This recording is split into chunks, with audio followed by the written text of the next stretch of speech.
Hello बच्चों बच्चों आपका स्वागत है आपके अपने चैनल जिसका नाम है सार्थक कॉमर्स वाला पर।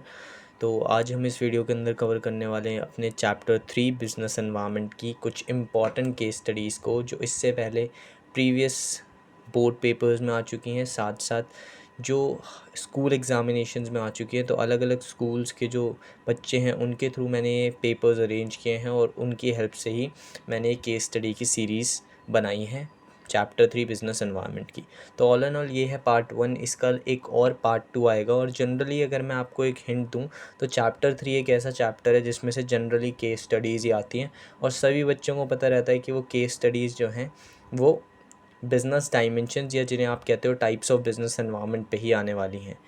तो यहाँ पे मैंने जब पहले ये चैप्टर 3 कवर भी कराया है, क्योंकि जो बच्चे नए हैं इस चैनल पे उनको मैं बता दूं कि क्लास 12 बिज़नेस स्टडीज़ के सारे चैप्टर ऑलरेडी हम कवर करा चुके हैं। प्लेलिस्ट बनी हुई है, डिस्क्रिप्शन में जाके आप सारी वीडियोस को गो थ्रू कर सकते हैं। और जितने भी टॉपिक्स में आपको प्रॉब्लम है, I can make sure that if you go through the videos of our channel, then after that you doesn't have any doubt on any chapter or in any chapter.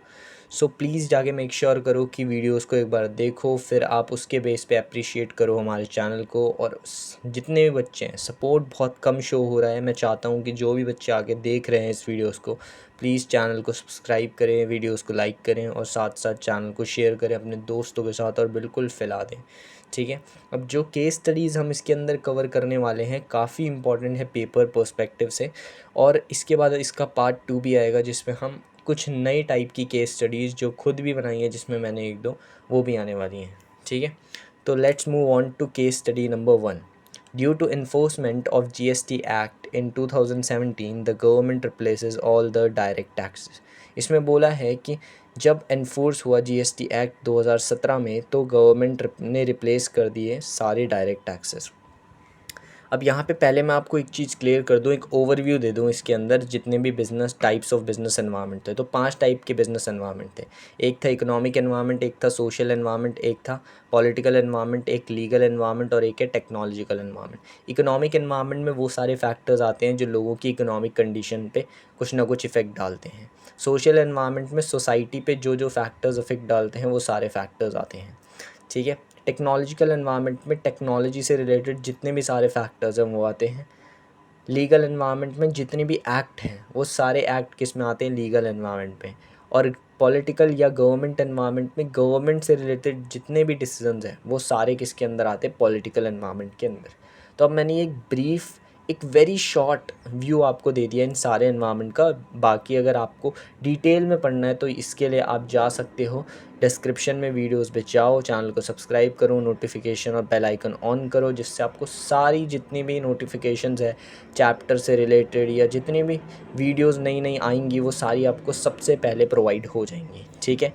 तो अब ये जो पहली case study है इसके अंदर क्या दिया है कि जब से जीएसटी एक्ट एनफोर्स किया गया है 2017 से, तो गवर्नमेंट ने सारे डायरेक्ट टैक्सेस को रिप्लेस कर दिया है।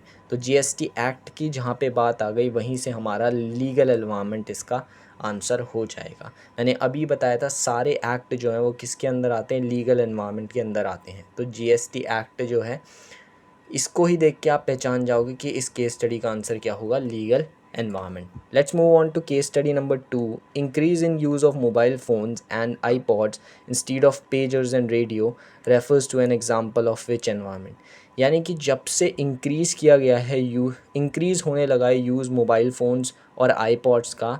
अब पेजर्स और रेडियो का यूज़ लोग कम करते हैं और मोबाइल फ़ोन्स और आईपॉड्स का यूज़ ज़्यादा करते हैं। अब बताओ ये किस एनवायरनमेंट का एग्जांपल है। तो बहुत बेसिक है, टेक्नोलॉजिकल एनवायरनमेंट, क्योंकि टेक्नोलॉजी की बात हो रही है यहाँ पे। आपको दिख रहा है कि पहले रेडियो यूज़ करते थे, अब आईपॉड। तो जैसे जैसे टेक्नोलॉजी इम्प्रूव हो रही है यही दिखाया गया है। तो इम्प्रूवमेंट्स इन टेक्नोलॉजिकल फैक्टर्स या टेक्नोलॉजिकल मशीन्स, जब इनमें इम्प्रूवमेंट्स होता है तो वो फैक्टर किसके अंदर आता है, टेक्नोलॉजिकल एनवायरनमेंट। मैंने अभी बताया था टेक्नोलॉजी से रिलेटेड कोई भी बात टेक्नोलॉजिकल एनवायरनमेंट के अंदर आएगी। Let's move on to case study number 3। Release of a Bollywood movie is postpone due to opposition by one of the state government. यानी कि एक बॉलीवुड मूवी को पोस्टपोन कर दिया गया, उसके रिलीज़ को एक स्टेट गवर्नमेंट के द्वारा अपोज करने से कि अभी उसे रिलीज़ नहीं करना है। यानी कि एक स्टेट गवर्नमेंट ने एक आवाज़ उठाई कि अभी आप इस मूवी को रिलीज़ मत कीजिए, जिस वजह से उस मूवी के रिलीज़ को पोस्टपोन करना पड़ा। तो यहाँ पे किसका रोल है, मोस्ट इम्पॉर्टेंट रोल कौन प्ले कर रहा है, गवर्नमेंट। तो इसका आंसर होगा पॉलिटिकल एनवायरनमेंट। देखो यहाँ पे ना बच्चे इसको बहुत बड़ी कन्फ्यूज़न बना देते हैं इसको, कि यार ये लीगल और पॉलिटिकल में तो बहुत कन्फ्यूज़न है। कुछ कन्फ्यूज़न नहीं है, आप सिर्फ कीवर्ड्स जो है वो याद रखो कि गवर्नमेंट जिसमें भी आए वो गवर्नमेंट या पॉलिटिकल एनवायरनमेंट, एक्ट जितने भी हैं वो सारे लीगल एनवायरनमेंट। इकोनॉमिक्स से रिलेटेड जो भी चीज़ें हैं जैसे इंपोर्ट एक्सपोर्ट या कुछ भी XYZ, ठीक है, वो सारा इकोनॉमिक एनवायरनमेंट। सोसाइटी से रिलेटेड कोई भी चीज़ें सोशल एनवायरनमेंट, और टेक्नोलॉजी से रिलेटेड जो भी चीज़ें टेक्नोलॉजिकल। ज़्यादा कन्फ्यूज़न लेने की ज़रूरत ही नहीं है, ये नहीं तो ये चैप्टर बहुत ईजी बन जाएगा। और बाकी अगर आप एक बार वीडियो के थ्रू क्लियर करोगे ना, जो मैंने इसमें क्लास 12 बिजनेस स्टडीज़ की प्लेलिस्ट बनाई है सारे चैप्टर्स की, उसमें जाओगे तो वहाँ पे मैंने आपको ब्रह्मास्त्र टेक्निक बता रखी है इस चैप्टर को पढ़ने की, ठीक है। तो वहाँ पे जाके आप इसे गो थ्रू कर सकते हैं, ठीक है। Let's move on to case study number 4। Easy finance facilities on cars by different financers and banks have considerably increase the demand of cars. यानी कि आसान फाइनेंस फैसिलिटीज़ मिल रही हैं कार्स पे डिफरेंट फाइनेंसर्स और बैंक्स द्वारा, जिन्होंने कार की डिमांड को इंक्रीज़ कर दिया है। तो फाइनेंस का मतलब ही होता है पैसा, और पैसे से रिलेटेड बात आ गई तो कौन सा एनवायरनमेंट, इकोनॉमिकल एनवायरनमेंट, ठीक है। Let's move on to case study number 5. The change in composition of family has led to increase in nuclear family concept. Increases the demand of household goods, which environment is indicated here. अब देखो ये वाला factor है ना, ये totally ये जो factor है composition of family, ये अगर आपने पढ़े होंगे उसके फैक्टर, तो ये सोशल एनवायरनमेंट के अंदर आता है।